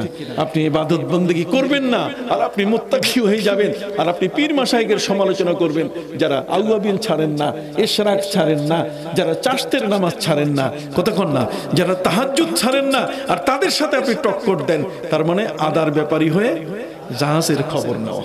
কি বলেন, ঠিক না? এই সমস্ত বক্তাদের নাম চিনি। আমরা চাচ্ছি যে এরা যেন কোনো ক্রমে মাঠে ময়দানে কাউকে যেন বেইজ্জতি করতে না পারে। আপনারা নিজেও জানেন যে মাননীয় প্রধানমন্ত্রী জননেত্রী শেখ হাসিনা আমাকে তিনি এই ইসলামিক ফাউন্ডেশনের গভর্নরের মতো একটা বিশাল পদ তিনি আমাকে দিয়েছেন। সারা বাংলাদেশে এখন সব আলেম ওলামা আজকে আল্লাহর মেহেরবানিতে আমার সাথে বিশাল একটা যোগাযোগ। কি কওমি বলেন, কি আউলিয়া মানে আলিয়া বলেন, অন্য যাই বলেন না কেন, আজকে দারুল আরকাম, স্বতন্ত্র ইবতেদায়ী মাদ্রাসা বলেন, সবটাই তো সরকারের। কি বলেন ঠিক কিনা? 80,000 মসজিদে মক্তবে, সেখানে প্রতিদিন সকালবেলায় বাচ্চাদের পড়া হচ্ছে গণশিক্ষা, প্রাক প্রাথমিক, কথা বুঝতে পারছেন, সহজ কোরআন শিক্ষার ব্যবস্থা। এরপরে আমরা এইভাবে যদি ইসলামের বিষয়গুলো আমরা যদি লক্ষ্য করি, মাননীয় প্রধানমন্ত্রীর জন্য আমাদের দোয়া করতে হয়। এরপরে ভ্যাকসিনও আনার ব্যবস্থা করে দিয়েছেন। কি বলেন ঠিক কিনা? সমালোচনা থাকবে, সমালোচনা করার মানুষ কার নাই? আল্লাহরও সমালোচনা করার লোক আছে। কি বলেন ঠিক না? তবে এ কথা অত্যন্ত খুশির যে তিনি আমাকে আজকের একটি সুন্দর পদে খেদমত করার একটি সুযোগ করে দিয়েছেন। আপনারা দোয়া করবেন আমি যেন দেশের মুখ উজ্জ্বল করতে পারি, আমি যেন পবিত্র কোরআন এবং সুন্নাহর আলোকে লেখা যে বইগুলো আছে এগুলো অনুবাদ করে যেন আপনাদের কাছে পৌঁছাবার ব্যবস্থা করি। কথা বুঝতে পারছেন? এবং সারা দেশে মানুষ যেন উপকৃত হয় এমন শিক্ষা, এমন জ্ঞানগুলো যেন বিতরণ করার আল্লাহ সুযোগ করে দেন সকল আমিন। এখানে একজন প্রশ্ন করেছেন, তাজুল ইসলাম মজুমদার, নবী কিসের তৈরি, মাটির না নূরের? আমার ব্যক্তিগত যেটা আকীদা বিশ্বাস, আমি বিশ্বাস করি নবী নূরের তৈরি। কিসের তৈরি? নূরের। মাটির তৈরির কথা, নবীর যে মাটিটা সেটা নূরের মাটি। কথা বলছে, মাটিটাও কি নূরের মাটি। তো নূরের মাটি হলে নূর তো তার ভিতরে আছে, আপনি খালি মাটি বলবেন কেন? হ্যাঁ, অনেকেই এ নিয়ে নানা প্রশ্ন করে, আপনি নবীকে নিয়ে প্রশ্ন করবেন এত কেন, কি দরকারটা, নূরের না মাটির? এই প্রসঙ্গটা কি বাদ দেওয়া যায় না? আমার ব্যক্তিগত প্রস্তাব। কথা বুঝতে পারছেন? এগুলোতে আমরা না গিয়ে আমরা নবী করিম সাল্লাল্লাহু আলাইহি ওয়াসাল্লাম যে আদর্শগুলো আমাদেরকে দিয়ে গেছেন, কি বলেন ঠিক কিনা, আমরা সেই আদর্শ, আমরা প্রতিবেশীকে ঠকাচ্ছি কিনা, আমরা বেচা কিনায় হালাল হারাম বুঝতেছি কিনা, এগুলো নিয়ে আমরা একটু আগাই না? এগুলো আমাদের সাবজেক্টে আসার দরকার নাই তো। আমি ব্যক্তিগতভাবে পছন্দ করি যেগুলোতে সংঘর্ষ হয়, যেগুলোতে পারস্পরিক কি হয়, দ্বন্দ্ব হয়, সেগুলো এড়িয়ে চলাটাই তো আমাদের কাজ। আমরা শান্তি চাই, ভাইয়ে ভাই, ওয়া কুনু ইবাদাল্লাহি ইখওয়ানা, আল্লাহর সকল বান্দা মিলে আমরা ভাই ভাই হয়ে থাকতে চাই। কাজে এগুলো সরাই দিয়ে, এগুলোর তর্কটাকে শেষ করে দিয়ে আমরা তো একত্রিত হতে পারি, পারি কিনা? মিলাদ ভেদাভেদ না, বেদাত, ও এটা ভ দিয়ে লিখছে, কয় মিলাদ ভেদাত না হালাল। সঠিক, মিলাদ বেদাত হবে কেমনে? আপনি মিলাদটা বেদাত বলেন, যে মিলাদ শব্দটা বেদাত বলতে চান, তো মিলাদ শব্দটা বেদাত যদি হয় ওটা থুয়ে দেন এক পকেটে। এই যে আমার পকেট আছে 4টা, একটা পকেটের মধ্যে থুয়ে দেই, ওটা পরে বাইর করব। যে সময়কালে এই মিলাদ শব্দটা ছিল না, আরেকটা শব্দ ব্যবহার হয়েছে, সেটা হলো মৌলুদ। কি? মৌলুদ শরীফ। আমরা মৌলুদ শরীফ পড়েছি পবিত্র কোরআনের মধ্যে, 2টা আয়াতের মধ্যে আল্লাহ বলছেন ওয়া আলাল মাউলুদি লাহু রিজকুহুন্না ওয়া কিসওয়াতুহুন্না। আরেকটা আয়াতের মধ্যে বলছেন লা ইয়াজজি ওয়ালিদুন আও ওয়ালাদি ওয়ালা মাউলুদুন হুয়া জাযিন আও ওয়ালিদিহি শাইয়া। তো মৌলুদ শব্দ আছে, তো মৌলুদ হচ্ছে নবজাতক। নবী করিম সাল্লাল্লাহু আলাইহি ওয়াসাল্লামের তার জীবন বৃত্তান্ত জানতে বাধা কোথায়? কি বলেন ঠিক কিনা? এগুলো শাব্দিক দ্বন্দ্ব। ইমাম তিরমিজি রাহমাতুল্লাহ আলাইহি তিনি নিজে শিরোনাম লিখেছেন, বাব মা জা ফি মিলাদিন নবী সাল্লাল্লাহু আলাইহি ওয়াসাল্লাম। নবীর মিলাদুন নবী শব্দটাই তিনি লিখেছেন তার জামে তিরমিজি শরীফের হাদিস গ্রন্থে। সিয়াসেত তার 6খানা হাদিস আছে, সহিহ মুসলিম, বুখারী ও তিরমিজি, আবু দাউদ, ইবনে মাজাহ, নাসাই। কথা কর না? তাহলে এই যে 6খানা সিয়াসেত তার হাদিসের মধ্যে একখানা হচ্ছে জামে তিরমিজি। জামে তিরমিজির লেখক আবু ইসা আত-তাবারজাত আল-বাগদাদি রাহমাতুল্লাহি আলাইহি, তার উস্তাদ হলেন ইমাম বুখারী, আর ইমাম বুখারীর উস্তাদ হলেন ইমাম তিরমিজি। দুইজনই, একজন শাগিরেদ, একজন উস্তাদ, একজন শাগিরেদ, একজন কি উস্তাদ, বিপরীতমুখী। বড় মাপের আলেম ইমাম তিরমিজি, 4.5 লক্ষ হাদিস মুখস্থ ছিল। তিনি মিলাদুন নবী কইলেন, এটা কি পছন্দ হয় না? আপনি কোত্থেকে বাইর হইছেন? আপনি বাইর হলেন কোত্থেকে? এইগুলো দ্বন্দ্ব করবেন না। মিলাদ হচ্ছে ইলমে তাসাউফ। কতক্ষণ না? মিলাদ হচ্ছে কি তাসাউফ, এটা ইলমে ফিকহ না। ফিকহের আইন দিয়ে এটাকে আপনি ধরবেন না। এটা আধ্যাত্মিক জগতের, ভালোবাসার জগতের একটা জিনিস। কতক্ষণ না? ভালোবাসার জগৎ। ভালোবাসার জগতে হযরতে ওয়াইস কারনী তার 32টা দাঁত ভেঙে ফেলেছে। এখানে শরীয়ত নাই। কতক্ষণ না? এখানে শরীয়ত স্টপ হয়ে গেছে, শরীয়ত এখানে বন্ধ হয়ে গেছে, শরীয়তের এখানে কোনো ভূমিকা নাই। শরীয়তের মাপকাঠিতে এটা আপনি বুঝতে পারবেন না। নবীর মহব্বত, নবীকে ভালোবেসেছে উহুদ পাহাড়। এটা শরীয়তের কোন জায়গায় ফেলাবেন? এটাকে কতক্ষণ নবীজি বলছেন জাবাল উহুদ ইউহিব্বুনা ওয়া নুহিব্বু, উহুদ পাহাড় আমাদেরকে ভালোবেসেছে, আমরা উহুদকে ভালোবেসেছি। আর উহুদ নবীকে ভালোবেসেছে, প্রমাণ কি? প্রমাণ তো আপনি শুধু উহুদকে দেখেন, আর আমি তো উহুদের ভিতরে ঢুকছি। আমার ভাই শহীদ নুরুল ইসলাম ফারুকী সাহেব, দুইজনে মিলে মদিনা শরীফে গেলাম। আমার বাড়ি মৌলানা নুরুল ইসলাম ফারুকের বাড়ি মাত্র 3 মাইল দূর। এই তাকে শহীদ করে দেওয়ার পরে তার গলাটা যখন কেটে ফেলে, আমি তাকে গোসল দিয়েছি। গোসল আমি দিয়েছি তাকে। আমি তার একান্ত খুব পাশের মানুষ। আমার মাকে সে মা বলে ডাকত। আমরা এক ঘরে বড় হয়েছি। কথা বুঝতে পারছি? দুইজনে গেছি নবীর আশেক হয়ে, যে নবীজি এখানে গেছেন বকরির দুধ খাইতেন, দুইজনে মিলে বকরির দুধ কিনে খাইলাম। আমরা তাজা দুধ কিনে খাইলাম। ভিতরে গেলাম, যাওয়ার পরে দেখি কোন জায়গাটাতে নবীর দান্দান মোবারক শহীদ হয়েছে, জায়গাটাতে যাই। সেখানে গেলাম, যাওয়ার পরে দেখলাম অবাক কাণ্ড। নবী করিম সাল্লাল্লাহু আলাইহি ওয়াসাল্লামের দান্দান মোবারকের উপরে যখন তীর মারা হয়, তখন নবীজি পড়ে গেছিলেন। যে এই পড়ে যাওয়ার পরে মাথা মোবারকটা যে উহুদের পাথরের উপরে পড়েছে, সেখানে এখনো নবীজির মাথা মোবারকের গোলাকার দাগটা এখন লাগা আছে। এই উহুদ পাহাড় আমার নবী সাল্লাল্লাহু আলাইহি ওয়াসাল্লামের জন্য ফোমের বালিশ হয়ে গেছিল, ফোমের বিছানা হয়ে গেছিল। নবী তাতে কষ্ট পান নাই, নবী আহত হন নাই। হযরত নবী ইউনুস যখন তিনি এই পানির মধ্যে, দরিয়ার মধ্যে তিনি লাফিয়ে পড়লেন, পবিত্র কোরআন মজিদে আল্লাহ বলছেন ওয়াজান্নুন ইজ যাহাবা মুগাদিবা। তোমরা জান্নুন, মাছওয়ালা নবীর জীবনী পড়ো। কার মাছওয়ালা নবীকে? ইউনুস নবী। কোরআন বলছে ওয়াজান্নুন ইজ যাহাবা মুগাদিবা, যখন তিনি গোসা হইয়া নিজের এলাকা ছেড়ে চলে যাচ্ছিলেন, যে নৌকায় উঠলেন, কত কাণ্ড। নৌকার মাঝি নৌকা সামনে নিতে পারে, হাত তুলে তিনি বললেন আমি সেই অপরাধী, পলাতক গোলাম। মাঝি বলছে পলাতক গোলাম আপনি হতে পারেন না, আপনার শরীর দেহ সবকিছুতেই প্রমাণ করছে আপনি একজন ভদ্র মানুষ। আপনি কেমনে আসছেন, আপনি বলছেন কিভাবে? কয় না। কয় তাহলে লটারি করেন। লটারি করে বারবার তার নাম আসছে। উনি বলেন তোমাদেরকে আর ভেজালে ফালাবো না, যাত্রীরা বিরক্ত হয়ে যাচ্ছে, কাজেই তোমরা নৌকা চালায় যাও, আর আমি আমার অতিরিক্ত পোশাক খুলে এখন আমি দরিয়ার মধ্যে লাফিয়ে পড়বো। আমি আর এই গ্রামে ফিরবো না, আমি চলে যাব ওই গ্রামে, কারণ ওরা আমাকে ভয় দেখিয়েছে, আমার জীবনের উপর আক্রমণ করবে, কাজে আমার জীবন রক্ষা করার দায়িত্ব আমার। কিন্তু আল্লাহর কাছে অনুমতি নেওয়া দরকার ছিল, এই জন্য আল্লাহ মাইন্ড করছেন, আল্লাহ মনে কিছু নিয়েছেন। আল্লাহ বলছেন হাসানাতুল আবরার, তার মানে নবীর হাদিসের কথা, হাসানাতুল আবরার সাইয়্যাতুল মুকাররাবিন। কাজে এখানে তার উচিত ছিল অনুমতি নেওয়া, না নিলেও তেমন কিছু আপত্তির ছিল, কিন্তু মাইন্ড করছেন আল্লাহ যে আমার নবী ইউনুস, তুমি আমার কাছেই তো তুমি বলবে। যে জায়গাটিতে হযরত ইউনুস নবী লাভ দিয়েছেন সেটা আমি দেখে আসছি, তার জন্মস্থান আমি দেখে আসছি। যে গ্রামের জন্য নবী হয়ে এসেছেন সেই গ্রামটার নাম হলো নাইনুয়া। নাম কি? নাইনুয়া। নাইনুয়া গ্রাম, আমি সেখানে গেছি, সেখানটা পর্যন্ত ভিজিট করে আসছি। আমি ভিজিট করে আসছি সেটা। পৃথিবীর বিভিন্ন দেশ ঘোরার সুযোগ করে দিয়েছেন, এটা না হলে ঈমান মজবুত হয় না।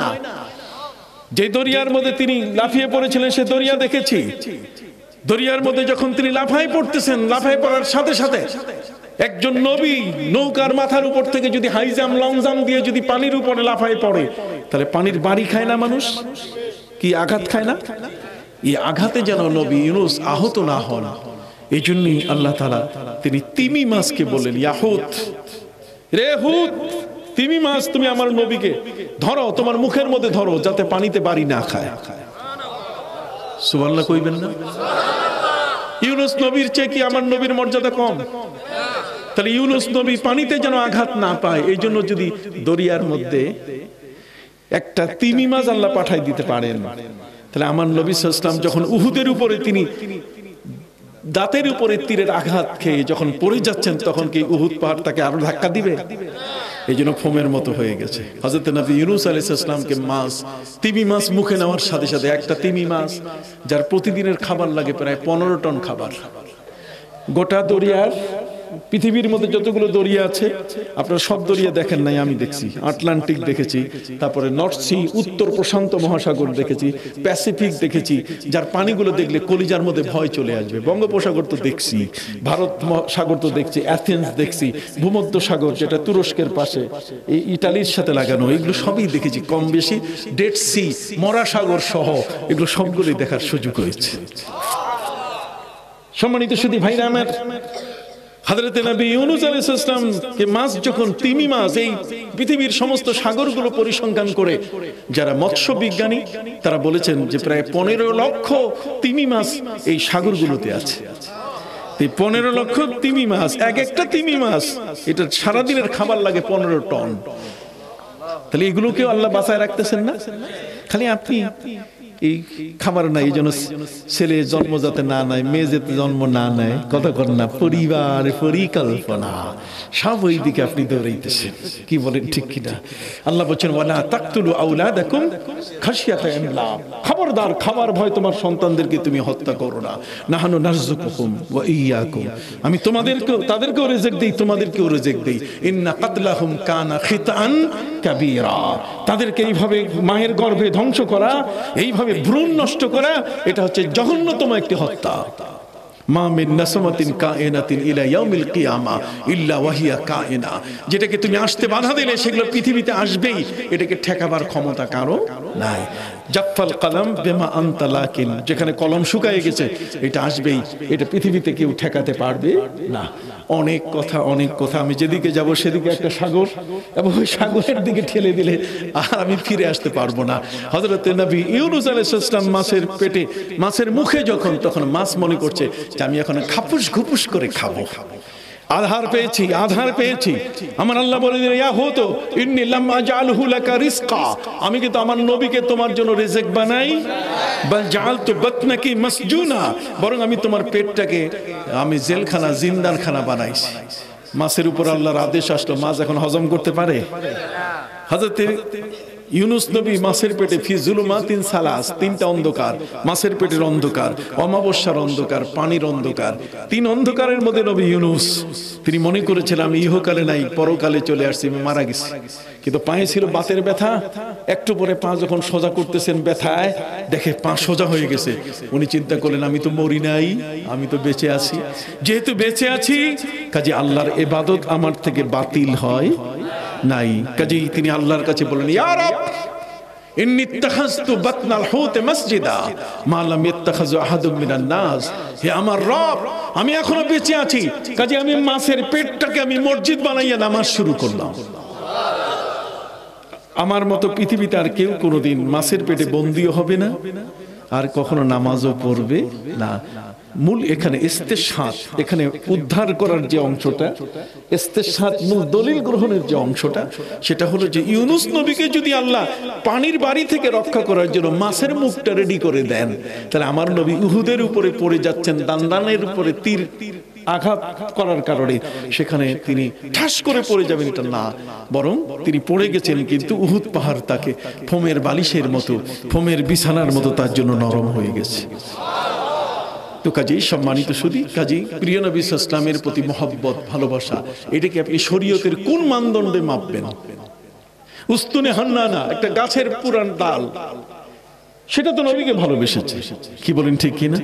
নবীর সামনে কেঁদে উঠেছে। হান্নানা মানে কি? হান্নানা মানে কান্দা। হানিন, হানিন শব্দের অর্থ হচ্ছে কোন উষ্ট্রি যদি তার বাচ্চা হারায় ফেলে, মা যেমন করুণ স্বরে কান্দে, এই উস্তুরে হান্নানা, এই গাছের ডালটা ঠিক এমনি কেঁদে উঠেছিল। নবীজি তাকে ধরে নিজের কোলে নিয়ে বলছেন কি চাও? আমি আপনার সঙ্গী হয়ে জান্নাতে যেতে চাই।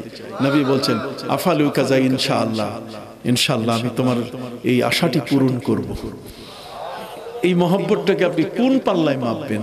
শরীয়তের কোন মানদণ্ডে এটাকে আপনি মাপবেন? তো কাজে সব জায়গায় শরীয়ত তালাত করা যাবে না, মাঝে মধ্যে মারেফতেও ঢুকতে হবে, কি বলেন ঠিক কিনা? আল্লাহ আপনাদেরকে ভালো রাখুন, সুস্থ রাখুন। আজকে আমার এই পর্যন্ত। ওয়াহাযা মা ইনদি ওয়াল ইলমু ইনদাল্লাহ। আল্লাহ যেন কবুল করেন, সকল বলুন আমিন। আপনারা সকলেই জানেন আমি শর্ষিনা দরবারের একজন গোলাম, একজন খাদেম মানুষ। শর্ষিনা দরবারের সাথে আমার সম্পর্ক, আপনারা সেখানে যাবেন। আমার অনেকগুলো বই লেখা, 113 মাসলায় বিভ্রান্তির সমাধান, শবে বরাত, নবীজির রওজা জিয়ারত ইত্যাদি বিষয় আপনি ইচ্ছে করলে আমার খাদেমের কাছ থেকে নিতে পারেন। আর আজকের এই পর্যন্ত। আমার পরে কে বক্তা আছে তাকে বসায় দেন। আল্লাহ করোনা ভাইরাসের হাত থেকে আমাদের দেশ, দেশবাসী, এলাকাবাসী, গোটা বিশ্ব মুসলিম, সারা পৃথিবীর মানুষগুলোকে আপনি রক্ষা করুন। আল্লাহ আমাদের দেশে ভ্যাকসিন এসেছে, আরো যেন বিপুল পরিমাণে আসে। আল্লাহ আমাদের প্রতিটি মানুষ যেন সুস্থ থাকতে পারে, আমরা যেন সুস্থ থাকতে পারি। আল্লাহ কবুল করে নেন, সবার রিজিকের দুয়ার খুলে দেন। হালাল ভাবে উপার্জনের পথ খুলে দেন, প্রত্যেককে নামাজি দিনদার পরেজগার বানিয়ে দেন আল্লাহ, নবীর আশেক বানিয়ে দেন আল্লাহ। যত ওলিয়া উলিয়া পীর মাশায়, খাস করে ফুরফুরা সরসিনা দরবারের শাহ সুফি নিসারুদ্দিন আহমদ রহমতুল্লাহ আলাই, পীরে মরহুম আবু জাফর মোহাম্মদ সালে রহমতুল্লাহ আলাই, শাহ উলিয়া কেবার বুজুর্গানে দিন আল্লাহ। এই ফরিদগঞ্জ এলাকা আল্লাহ, সারা বাংলাদেশ, সারা পৃথিবীতে যত ওলিয়া উলিয়া সকলের রূহের হাদিয়া বকশিশ করুন, তাদের সদকে আয় আল্লাহ। আর যাকে ওসিলায় আজকের ইসালে সব হচ্ছে, জনাব খন্ডলের হুজুর রহমতুল্লাহ আলাই, তার রূহের হাদিয়া বকশিশ করুন আল্লাহ। এই মাহফিলটি কিয়ামত পর্যন্ত কবুল করে নেন আল্লাহ। এই মাহফিলের শেষ পর্যন্ত আপনি কবুল করে নেন আল্লাহ। আমি গুনাহগার, আমার সঙ্গী সাথী সবাইকে আল্লাহ হেফাজত করুন। যারা এখানে মঞ্চে বসা, শ্রদ্ধাভাজন চেয়ারম্যান, আজকের সভাপতি, ওলামায়ে কেরাম, আজকের আগত মেহমান বিন্দু, পর্দার আলে মা বোনেরা, সবাইকে মাফ করে দেন আল্লাহ। আমাদের উপর রহম নাজিল করুন। সুবহানা রাব্বিকা রাব্বিল ইজ্জাতি আম্মা ইয়াসিফুন ওয়া সালামুন আলাল মুরসালিন, আলহামদুলিল্লাহি রাব্বিল আলামিন।